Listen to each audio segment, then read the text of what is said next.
Hello friends, my name is Emma. If you are searching how to cancel Notion AI subscription, so your search ends here. Today, in this video I am going to tell you how you can cancel your subscription via email and over the phone call in just some easy steps.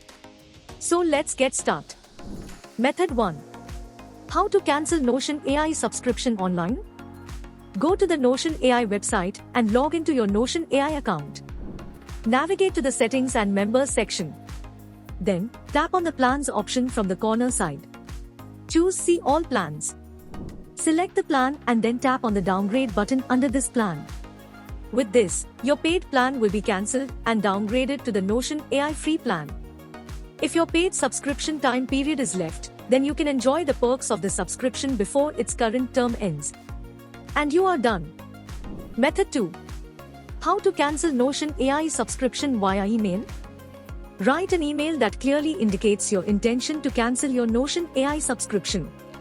Use a strong subject line that clearly denotes cancellation. Compose the body of the email. Include your personal information for verification. Submit that email to team@makenotion.com. And you are done. Last question. How do refunds work in Notion AI? If you cancel your subscription within 3 days of taking your monthly membership and 30 days for yearly, then their team will refund your money. Only by using this method you can cancel your Notion AI subscription. Hope you like this video. If yes, please hit a like button and don't forget to follow our YouTube channel.